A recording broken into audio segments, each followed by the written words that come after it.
Hi guys, Chase here. Today I'm going to be talking about this article that was released on Destructoid.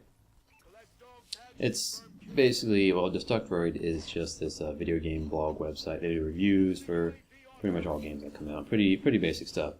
And this article, titled 2014 Go Fuck Yourself. And it's about video games. And it just goes on and on about how essentially video game companies, just to name a few, like Ubisoft, pretty much said giant fuck you to their consumers. Essentially, it says they have just stopped caring, which I couldn't agree more. Honestly, it's just, I'm a huge Assassin's Creed fan, or at least I was at one point in time. Assassin's Creed, the first one was the first game that I got 1,000 of 1,000 gamer score. And that was after collecting all the little flags, and I loved the game. As monotonous and tedious as it was, I loved it. Every second of it. And I continued to buy the games. And up until AC4, where I just didn't feel like... I wasn't really into the whole pirate theme. I still hear it's a pretty good game. But it just wasn't really something that I wanted to play. And you know what? That wasn't AC. That was the AC Black Flag, not AC4. AC4 is the one that just came out. I'm sorry. AC4. Okay, obviously this disaster of a release that, if I remember correctly, had this huge day one patch. And who is testing these games? I thought quality assurance in the games industry was a thing. I thought these games went through testing. And obviously they didn't. It's pretty clear there. I don't think that in a controlled environment such as with quality assurance, that these issues would just be completely overlooked and ignored. That just doesn't seem like a viable thing or a viable excuse. And these games, these companies are charging $60 for these games that are basically broken.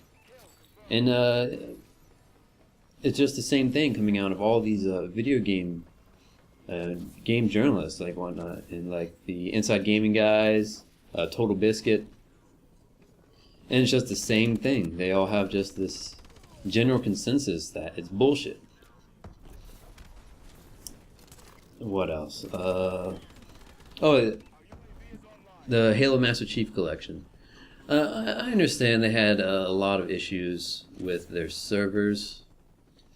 However, I can't attribute that to the game itself. I haven't played the game, and albeit I'm a huge Halo fanboy.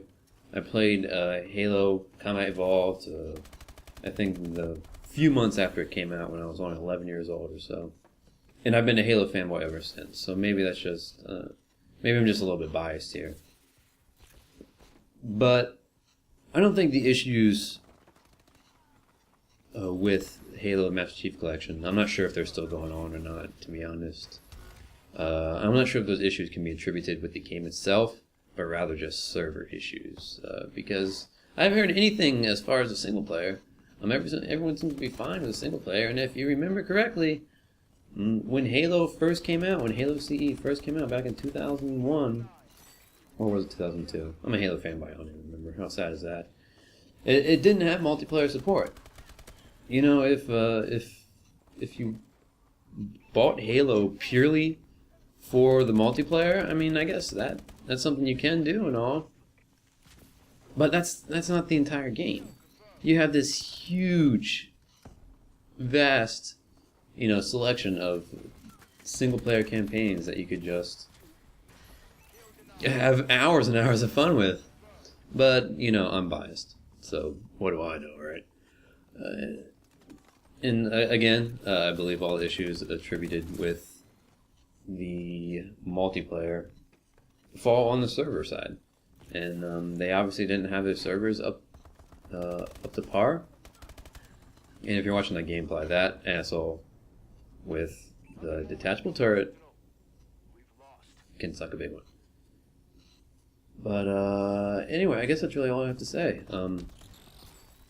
about just how bullshit these companies are, Ubisoft particularly, when it comes to just, screwing over their loyal customers. I'm sure there's plenty of people who've been playing Assassin's Creed since the day it came out, years and years ago, who were very, very disappointed with the outcome of Assassin's Creed 4.